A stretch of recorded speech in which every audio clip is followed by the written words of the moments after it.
వాళ్ళు కాగితం పట్టుకున్నారు. ఆ పాత కాగితం దొరకబట్టి కాబట్టి ఆ భూములు మల్లాలకు వచ్చినాయి. మరి ఈ భువనగిరిలో ఈ తెలంగాణ రాష్ట్రంలో మనందరం కూడా కాగితం పట్టుకోవాలి. పట్టుకున్నామా?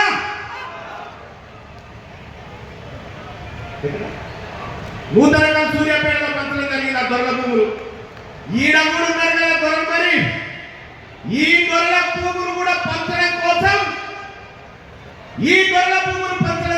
కాగితం తెచ్చినట్టు ఇలా తెలంగాణ రాష్ట్రంలో వీళ్ళ తాల భూమిలే నోటీసులేదు. 2 తాల వెలుగుల తాల అసలు ఈ భూములే కావాలి ఇక్కడ కానే కాదు.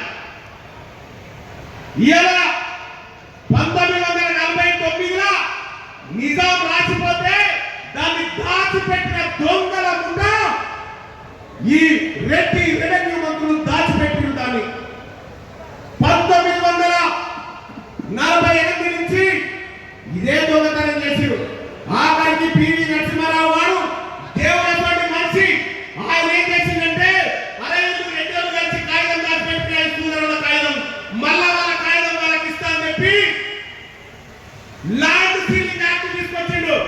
ల్యాండ్ సీలింగ్ యాక్ట్ తీసుకొచ్చి ఈ పేదలకు మళ్ళా భూములు ఇస్తాను పెడితే అప్పుడు వీళ్ళు ఏం చేసి తెలుసా? అసెంబ్లీలో బిల్లు పాస్ కాకుండా రెడ్డి వాళ్ళని అడ్డుకున్నారు.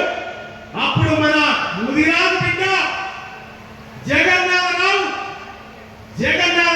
మన భూములు మనకు దక్కాలని ఆ బిల్లు పాస్ చేయించడం జరిగింది.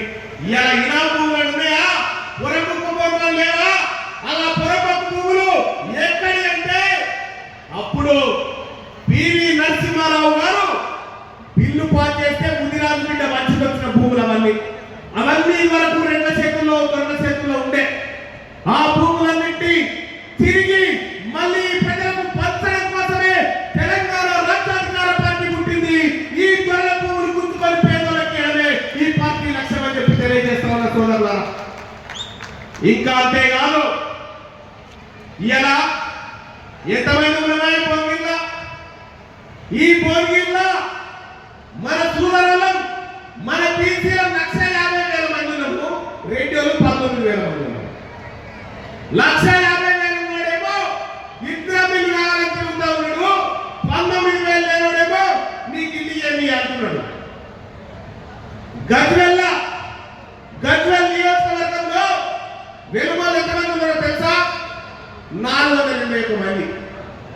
421 మంది ఉన్న ఎనభైగా ఆడ ఎమ్మెల్యే అవుతాడు, మంత్రి అవుతాడు, ముఖ్యమంత్రి అవుతాడు. తెలంగాణ రాష్ట్రంలో ఉన్నటువంటి 30 లక్షల మంది ముదిరాజులు మంత్రి పదవి కోసం నేను చేయాల్సినటువంటి పరిస్థితి. ఈ